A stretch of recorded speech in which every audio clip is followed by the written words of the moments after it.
पाहत आहात mid day Marathi news channel. चला सत्य बघूया। महाराष्ट्रातील ताज्या बातम्यांसाठी आमच्या चॅनलला सबस्क्राइब करा आणि न्यूज व्हिडिओ आवडल्यास लाईक शेअर करा। उगाच नाही उद्धव ठाकरेला आयटम गन म्हणून फिरवतो सगळीकडे। साला 18 महिने गरोदर भास्कर साला नाचतोय बघा कसा। अरे पडून मागे कुठेतरी पडेल मागून। काय तुझं शरीर, काय तुझा थोबाड,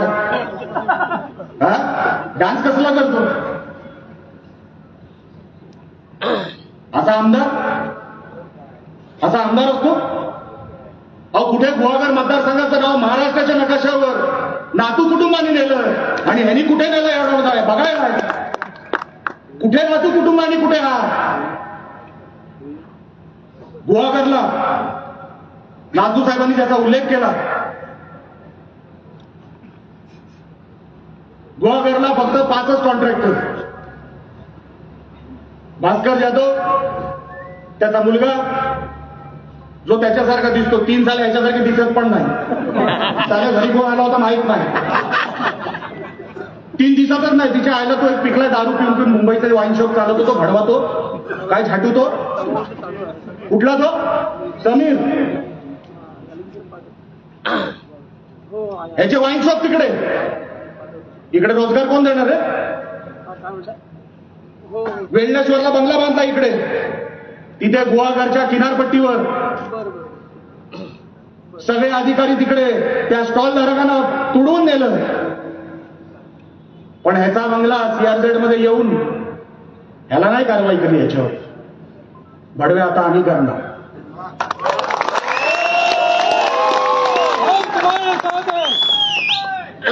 सगळ्यांना सीआरझेडचा नियम, पण ह्याच्या बंगल्याला, वेल्नेश्वरच्या बंगल्याला ह्याला सीआरझेडचा नियम नाही। बिचारे गरीब स्टॉल धारक, गरीब व्यावसायिक आपला स्टॉल तिकडे लावायचा, काहीतरी पोटा पाण्याची व्यवस्था करायची, काहीतरी खायला मिळेल, काहीतरी घरी घेऊन जाता येईल म्हणून तिकडे व्यवस्था करायची। पण त्यांना सगळ्यांना तुडवलं। हा आमदार असून तिकडे गप्प बसला। तिकडे बिचारे छोटे व्यावसायिक उभे राहिले असते, पर्यटकांची सोय झाली असती, पण ते नको। ह्याचा बंगला तिकडे सीआरझेड मध्ये आणि ग्रामीण भागामध्ये। निलेश सुर्वे साहेब मला सांगा, ग्रामीण भागाचे रस्ते बाहेर काढा आणि त्या बंगल्याकडे ह्याचा चकाचक जाणारा रस्ता बाहेर काढा। स्वतःच्या बंगल्याकडे जाणारा रस्ता बघा आणि गुहागरच्या उर्वरित ग्रामीण भागातले रस्ते बघा। तू साला लुटणार किती रे या मतदारसंघाला? का आहे का नाही तुला? नुसता आमदार केला म्हणजे काय, तुला काय फक्त मारायसाठीच केला का? काही नाही। तो आपला गुहागर विजापूर काय तो रस्ता चालला, महामार्ग चालला, महामार्ग अजूनपर्यंत पूर्ण होत नाही। ह्याचा या भडव्याचा कुठेतरी कॉम्प्लेक्स आहे इकडे, काय नावानी कॉम्प्लेक्स आहे, कुठेतरी मागे कॉम्प्लेक्स आहे इथे आजूबाजूला कुठेतरी। त्याच्या बाजूला 100 मीटरची भिंत तयार झाली। कशी तयार झाली रे? त्या सगळ्या अधिकाऱ्यांनी सांगून ठेवतो, तुम्ही सगळ्या अडचणीत येणार, तुम्ही सगळ्या अडचणीत येणार। ज्यांनी ज्यांनी याला खतपाणी घातलंय आणि त्या गरिबांच्या स्टॉलवर लाथ मारले, तुम्हाला प्रत्येकाला मी अडचणीत आणणार। निलेशाने व्यासपीठावर शब्द देतो, तुम्ही गरिबांच्या अंगावर जाता आणि या डुकराला असं तुम्ही उन्हाळ सोडलाय। ह्याच्या कॉम्प्लेक्सचे भिंती उभी राहतात, ह्याच्या बंगल्याच्या आजूबाजूचे रस्ते बनून जातात। सगळ्या गुहागरच्या मधल्या सगळ्या रस्त्यांमध्ये फक्त ह्याचे कॉन्ट्रॅक्ट 5% घेतो हा भडवा, 5%। ह्याला 5% भिकाऱ्याला दिल्याशिवाय एकही रस्ता गुहागरचा होऊ शकत नाही। सांगा मला, तुम्ही होऊ शकतो का? हे आमचे कोकरे महाराज इथे उभे आहेत, बिचारे 900 गाई पाळतो, 900 गाई पाळणारा, स्वतःच्या खर्चाने चारा इकडे आणणारा, त्याची देखभाल करणारा, त्याला प्लॉट हवा झाला। कोकरे महाराजाला किती वेळा उपोषण करायला लागलं? 3 वेळा। त्याचा जीव जाणार होता।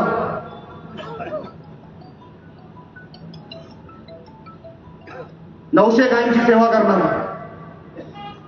कधीपर्यंत तुम्ही हे सगळं सहन करणार? अहो राणेला काय फरक पडत नाही। हे असे संघर्षाचे दिवस आम्ही जास्त बघितले। हे दगडी इकडे पडली का, इकडे पडली का, काही फरक पडला नाही। आम्ही तर ठाकरेंना ऐकलो नाही। 2.5 वर्ष हा उद्धव ठाकरे या महाराष्ट्राचा मुख्यमंत्री होता. याला मंत्री का केला नाही?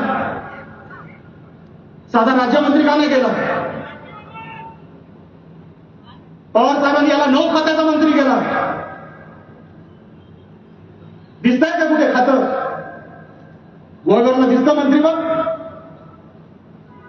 आज काय अवस्था आहे गुहागरची आणि ग्रामीण भागाची? ह्याच्याकडे नगर विकास खातं होतं, नगर पंचायत झाली, किती पैसे मिळाले? आणि पैसे मिळाले तर मिळाले, घेणार हाच.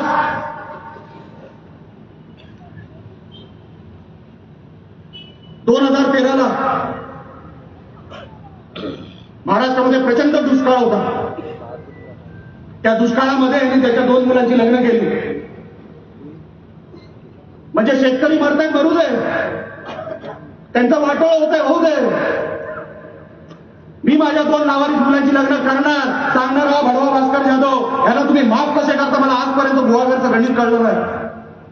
अहो किती हा सुसंस्कृत माणूस आणि कुठे तो साला चिंदीचोर, कुठे तो चिंदीचोर? अहो तो उद्धव ठाकरेंचा पण नाहीये. मला उभाटा गटाच्या कार्यकर्त्याला सांगायचंय, अरे नको नको ते उद्धव ठाकरेच्या कुटुंबाबद्दल यांनी शिव्या घातल्यात, रश्मी वहिनीला शिव्या घातल्यात आणि नंतर त्यांचा विश्वासघात झाला. वहिनी छायला तुला कधी वाटलं? वहिनी तू बोलतो? त्यांनी सांगून टाकलं, बरं झालं त्यांनी सांगून टाकलं की आता उद्धव ठाकरेकडून काय होणार नाही. वहिनी आता तुम्ही या. उद्धव ठाकरेंचा आता घरचाही काही उपयोग नाही, बाहेरचाही काय नाही, आता वहिनी तुम्हीच पाहिजे. आदित्य ठाकरे पण संपला, तो तिकडे रेस्केस करून तिकडे सगळ्या काय काय धिंगाणे घालतो मुंबईवर. त्याच्यावर येतो थोड्या वेळाने.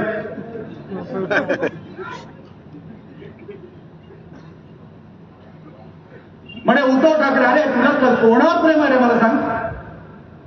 जो रत्नागिरीच्या जिल्ह्यामध्ये राजकारण करतो प्रत्येकाला मी विचारतो, ज्याला रत्नागिरी जिल्ह्याचं राजकारण माहिती आहे, याचं कोणाबरोबर पटलं? याचं रामदास कदमांबरोबर पटलं नाही, याचं उदय सामंतांबरोबर पटलं नाही, याचं शेखर निकमांबरोबर पटलं नाही. कोणाबरोबर पटलं? रमेश कदमांबरोबर पटलं नाही. प्रत्येकाबरोबर क्लेश करायचे. सुनील तटकरेंबरोबर पटलं नाही. प्रत्येकाबरोबर क्लेश करायचं, प्रत्येकाला भांडण्यासाठी प्रवृत्त करायचं. तो माणूस ईर्षेला भेटला पाहिजे, तो तुझ्या अंगावर आला पाहिजे. हे जे तुझे नेहमी प्रयत्न आहे, नंतर रडतो साधा रांडांसारखा.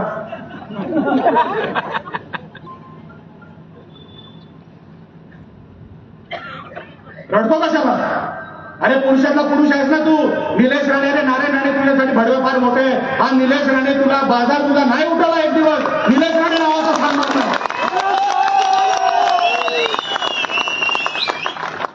अरे मला काही निवडणुकीची परवा नाही. 2 पराभव झाले, अजून 4 होऊ दे. बापासाठी जगणारा म्हणजे निलेश राणे, लक्षात ठेव.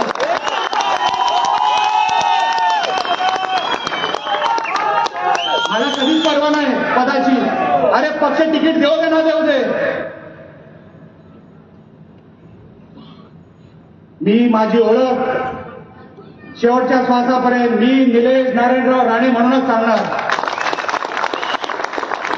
अरे ज्या बापानी जन्म दिला, ज्या बापानी एवढं मोठं केलं,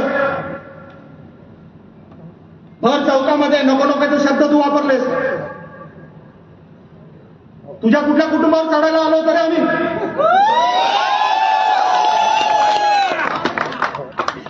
चाले कोण कोण चढून गेले? एक मुलगा झाला तुझ्यासारखा दिसत नाही, एक सोडून. तू त्यांच्यावर चढ. आमच्या राणेचा कोण आला होता की नाही? उगाच अरे आम्ही काय बोलत नाही. अरे तुझी दखल सुद्धा राणेसाहेब घेत नाही. एकाही सभेमध्ये राणेसाहेब कधी याच्याबद्दल बोलत नाही. ते आपल्या उद्धव ठाकरेंवर बोलतात, ते संजय राऊतांवर बोलतात, ते त्यांचं राजकारण आहे. अरे बाळासाहेब बोलत होते, चालत होतं. आम्ही अनेक वेळेला राणेसाहेबांना विचारलं, हो साहेब, बाबा बाळासाहेब काय काय बोलतायत? मला साहेबांनी सांगितलं, राणेसाहेबांनी, निलेश त्यांना अधिकार आहे. त्या माणसाने आपल्याला घडवलं. हे सगळं जे आपण वैभव बघतोय या माणसामुळे बघतोय. त्या माणसाने जे बोलायचं ते बोलू दे, आपण कधी नाही बोलायचं. म्हणजे नाही साहेब, मला सहन होत नाही, मी कधीतरी बोलणार. तुम्ही मला सगळं सांगितलंय. या मातोश्रीची आबरू नाही एक दिवस या निलेश राणेंनी चव्हाट्यावर काढली तर मला त्या दिवसाची मला वाट बघायचं लावू नका. तू माझ्या देवतावर बोलणार आहेस, मी तुझ्या देवतावर बोली, लक्षात ठेव. एकदा बोललो होतो माहितीये ना मागे, तुम्ही नका बोलू. अरे राणे आमचे बाळासाहेब आमच्या मनात आहेत, अरे आमचे दैवत आहेत. अनेक अपशब्द राणे साहेबांनी आमच्याबद्दल वापरले, आजही सोशल मीडियामध्ये भेटतात. आम्ही नाही त्यांना उत्तर देत, पण फक्त त्यांनाच अधिकार आहे. भाडव्या तुला नाही, उद्धव ठाकरे तुला पण नाही, फक्त त्यांना अधिकार आहे. आता तू भास्कर घे कुठेही सभा महाराष्ट्रामध्ये, त्याच्यानंतर निलेश राणे तिथे सभा घेणार म्हणजे घेणार. कुठेही महाराष्ट्रामध्ये सभा घे, जर राशील तर.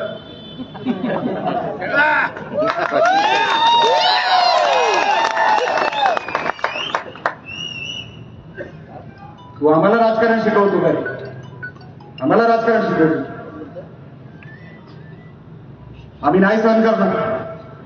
या गुहागर मतदारसंघामध्ये मी आता व्यासपीठावर सन्मान्य नातू साहेबांना शब्द दिलाय, साहेब जेवढा खर्च कुडाळ मालवणला करणार तेवढाच खर्च गुहागरला करणार. या भड्याला आपल्याला घरी पाठवायचं म्हणजे पाठवायचं.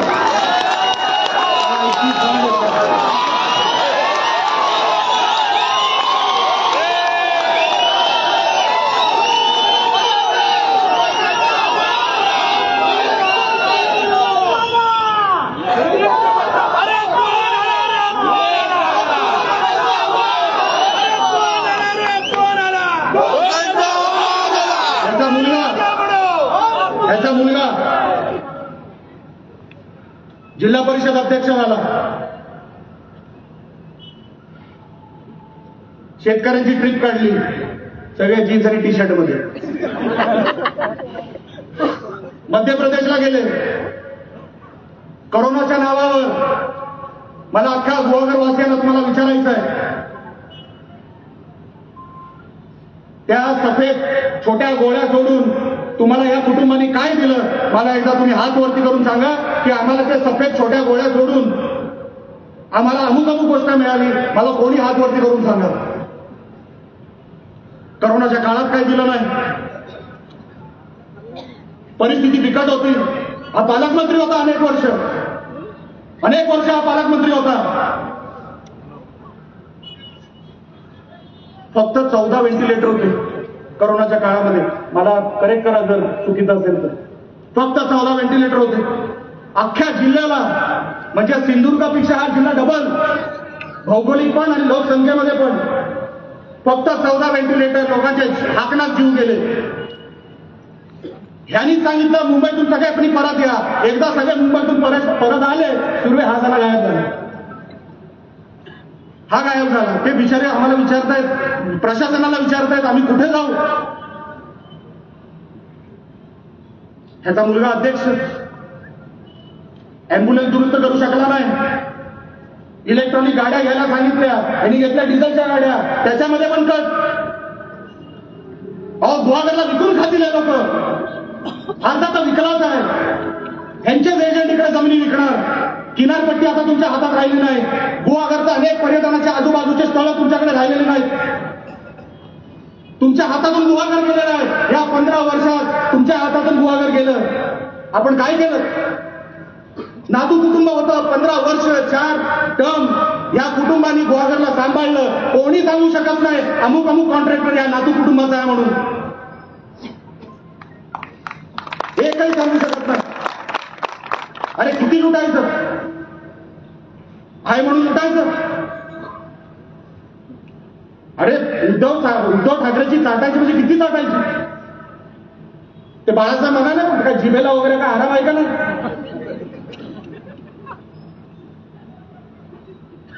म्हणजे ठाकरे कुटुंबासारखं कुटुंबच नाही. आता तुम्हाला ठाकरे कुटुंब सांगतो. जयदेव ठाकरे यांचे सख्खे बंधू आज कुठे? शिंदे साहेबांकडे. स्मिता वहिनी कुठे आहे? शिंदे साहेबांकडे. थापा कुठे? शिंदे साहेबांकडे. हे सगळे तू कुटुंब प्रमुख ना? हा म्हणतो मी महाराष्ट्राचा कुटुंब प्रमुख. घंटा घ्या माझा.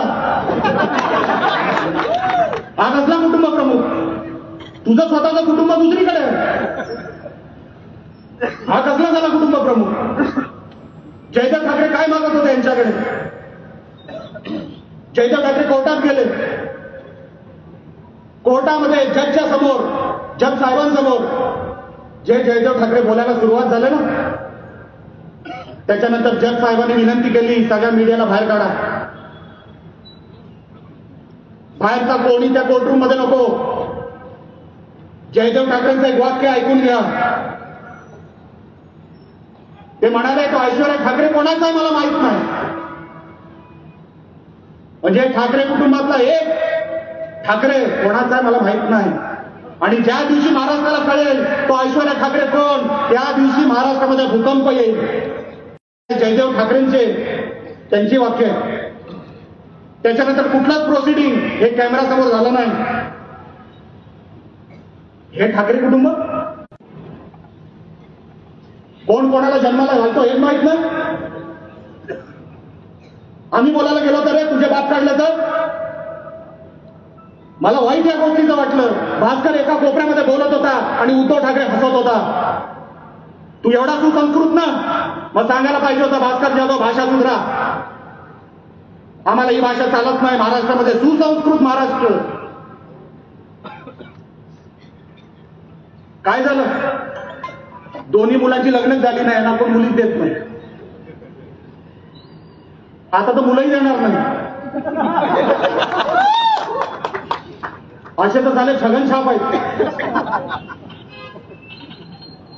तो आदित्य ठाकरे 2.5 वर्ष कॅबिनेट मंत्री होता. कसलाही अनुभव नव्हता. त्यांनी काय केलं? दिशा सालियन नावाची एक मुलगी, तिला कपडे काढून बॅल्कनीतून फेकून दिलं. कपडे काढून. हे विकृत, हे साले राक्षस. हे फक्त चेहरे साधे त्यांचे. बिचारी त्या मुलीच्या आईवडिलांना काय वाटलं असेल? एवढ्या मोठ्या ठाकरे घराण्याच्या समोर कसे ते बिचारे आईवडील लढतील? काय बोलतील? बिचारे गरीब आहेत. त्यांनी साधी तक्रार सुद्धा केली नाही. अहो, मुख्यमंत्र्यांच्या मुलांनी मर्डर केलेलं आहे. मुख्यमंत्र्यांच्या मुलांनी रेप केलेला आहे. तेव्हाच्या आदित्य ठाकरे. त्याला एक पोरगी नंतर आवडली. तो सुशांत सिंग राजपूत तिकडचा हिरो बॉलिवूडचा. त्याला वाटलं की नाही मला नाही त्याला पटेल. बाचाबाचीमध्ये समोरासमोर बाचाबाचीमध्ये त्या मुलाचा जीव गेला. फाशी दाखवलं. फाशी? एका पार्टीमध्ये गेलेला मुलगा. अहो, बॉलिवूडमध्ये अनेक साध्या छोट्या गावातून आलेला मुलगा. त्यांनी नाव कमवलं बॉलिवूडमध्ये. एका पोरीवर लफडं झालं. तो बिचारा गेला. फाशी दाखवलं. की त्यांनी फाशी लावून घेतली स्वतःला किंवा काहीतरी झालं. मला सांगावं, ही सगळी मर्डर केस, ही सगळी रेप केस. दिशा सालियन इन्व्हेस्टिगेशन ऑफिसर कोण होता? सचिन वाझे. सुशांत सिंग राजपूत इन्व्हेस्टिगेशन ऑफिसर कोण होता? सचिन वाझे. मुकेश अंबानीच्या घराच्या बाहेर तो बॉम्ब जिलेटिनच्या स्टिक ठेवल्या, आयोग कोण होता? सचिन वाझे. तो रिपब्लिक चॅनलचा संपादक अर्णब गोस्वामी, त्याला घराच्या बाहेर खेचून, कारण का त्यांनी उद्धव ठाकरेवर टीका केली होती, लाईव्ह चॅनलवर टीका केली होती. त्यांनी धमकी दिली होती उद्धव ठाकरेला लाईव्ह चॅनलवर, म्हणून घरातून खेचून त्याला तुरुंगात टाकणारा ऑफिसर कोण? सचिन वाझे. ही सगळी कामं स्वतःच्या ऑफिसरांकडून करून घ्यायची आणि मुलाला वाचवायचा. असा मुलगा महाराष्ट्रात दाखवतो मी फार सुसंस्कृत आहे म्हणून. तो दुसरा मुलगा तो उंटासारखा कोण रे? तो झाटू त्याचा दुसरा तो तर कोणासारखाच वाटत नाही. तो त्याला थापासारखं पण वाटत नाही. हा, कुठल्या तरी हॉटेलमध्ये गेला तो. आमच्या मोहित कंबोजनी त्याची सीसीटीव्ही काढली. 90,000ची दारू प्याला. 90,000ची. पेट पियायचा, पोरीच्या कानात काहीतरी म्हणायचा. ते कन्फर्म. हा आहे झाला 90 हजाराची दारू पितो आणि हे सुसंस्कृत हे बिचारे यांच्यावर अन्याय झाला उद्धव ठाकरेला गरमी लागते तर झाला महिन्यातून वर्षातून 2 वेळा लंडनला जातात पूर्ण कुटुंब हे साधे मुंबईमध्ये कुठलं आंदोलन असेल त्याला 2 व्हॅनिटी व्हॅन लागतात याचा कमरेचा त्रास आहे खालून गेला काय म्हणजे कमरेचा त्रास आहे ना इथेच असतो ना अजून पुढे असतो त्याचा भाग झालाय आला तू आमच्या कशाला तू तोंडाला लागतो तू बाकी कोणाच्या त्या 2 राणेंच्या लागायला पाहिजे होता निलेश राणेच्या नकारे लागू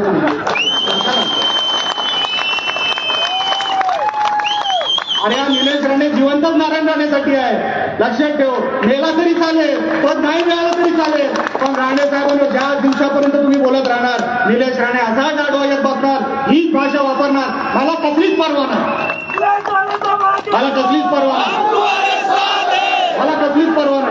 लक्षात ठेव मला कसलीच नाही अरे भिजलेला माणूस आहे मी पावसाळ्याला नाही घाबरत मी म्हणून तुला सांगतो लक्षात ठेव भास्कर मेरा वक्त बदला है हैसियत नहीं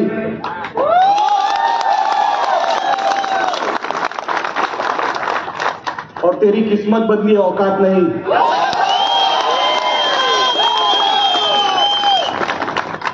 तुला नाही तुझ्या औकातीपर्यंत आणला याच जन्मामध्ये तर नावाचा राणे नाही लक्षात ठेव तू नाही ओळखला अजून मला अरे 2019 ची निवडणूक होती आम्ही स्वाभिमान पक्षात होतो अपक्ष म्हणून लढणार होतो मला माहिती होतं माझा पराभव होणार पण राणे साहेबांची इच्छा होती की नाही निलेश तू लढलाच पाहिजे मी बोला साहेब कसं कोण नाहीये आजूबाजूला कोण नाही कुठला पक्ष जवळ नाही कसं लढायचं नाही माझी इच्छा आहे उतरलो आगीत उतरलो पराभव झाला त्या दिवशी उमेदवार म्हणून मी हारलो पण मुलगा म्हणून मी जिंकलो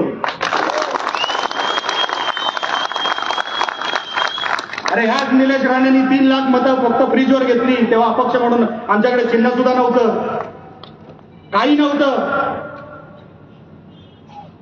एवढं असताना अपक्ष म्हणून 2,78,000 मतं मी घेतली तू हो एकदा बाजूला तुझं चिन्ह सोड रे तू सोड चिन्ह तुझं आणि मला दाखव किती मतं मिळतात तुला आमचे नातू साहेब डिपॉझिट जप्त करतील भाडव्या तुझं तू येऊनच दाखव आता इकडे तुला नाही सोडत मी आणि मी पोलीस प्रशासनाला पण सांगतोय जा त्याला संरक्षण द्या निलेश राणे मागे लागलाय सांगून टाका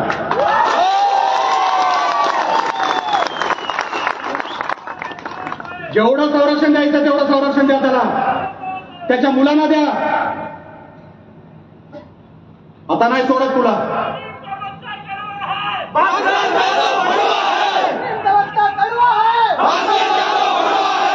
मला सांगावं विषय तुम्ही घोषणा देता मी समजू शकतो पब्लिक मधून त्याला भडवा म्हणतात पब्लिक मधून तिच्या आईला तू असा नसतर आहे ना तिच्या आईला जिथे गेला तिकडे नसतरच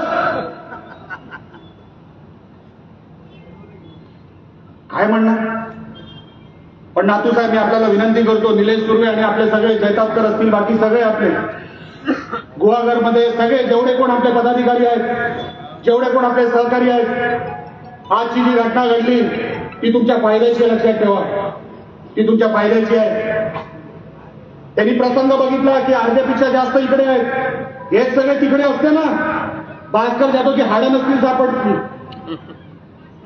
मिळाली नसती त्याची पण ठीक आहे काय हरकत नाही हिसाब किताब इथे आलो भरभरून बोललो तिच्या आईला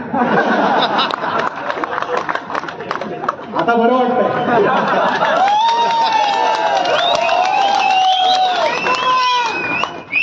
आता बरं वाटतंय भरया लक्षात ठेव निलेश राणे तुला काही सोडत नाही अरे तू आता जवळ 70च्या जवळ आलाय ना नातू सर अरे नातोंडांबरोबर खेळ तुझी असती तर पोपटी कलरचं टी शर्ट घालून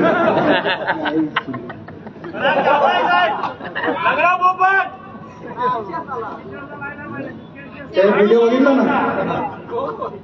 पण नातू साहेब, आज हे सगळं आपल्या समोर बोलावं लागलं, या गोष्टीची खंत सुद्धा आहे. मी आपली आणि आपल्या अगोदर स्वर्गीय तात्यांची माफी मागतो की मला या व्यासपीठावर माझं तोंड खराब करावं लागलं या भडव्यामुळे.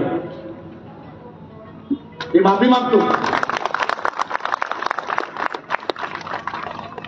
पण जसं मी तुम्हाला सांगितलं साहेब, मी काय कोणाच्या राजकीय याच्यामध्ये प्रवासामध्ये कोणाला काय वाईट वाटावं, कोणाला वाईट वाटेल अशा माझ्याकडून कधीच काही घडत नाही. ही सगळी निलेश राणेची फोर्स आहे ना साहेब, या रत्नागिरीमध्ये लक्षात ठेवा. कोणाकडे एवढी फोर्स नाही तेवढी निलेश राणेकडे फोर्स आहे. मी तुम्हाला सांगतो, मी आपल्याला सांगतो, 10 वर्ष झाली निलेश राणेला, 2 पराभव झाले निलेश राणेचे. पण काय म्हणून ही रत्नागिरीची लोक मला प्रेम करतात मला माहित नाही. काय म्हणून निलेश राणेला इथे परत परत बोलवतात मला माहित नाही. या मातीचं आणि माझं काय नातं आहे मला माहित नाही. पण हे मातीचं जसं नातं तुम्ही जोडलं, निलेश राणे मरेपर्यंत जपणार, निलेश राणे मरेपर्यंत जोडणार, एवढंही आपल्याला या व्यासपीठावरून सांगतो. हे नातं कधी तुटू देणार नाही. आपण कधी हे तुटू दिलं नाही, मी कधी तुटू देणार नाही. नातू साहेब, आता एवढीच इच्छा आहे, कुडाळ मालवण मधून निलेश राणे आमदार म्हणून जाणार आणि इथून विनयजी नातू आमदार म्हणून जाणार.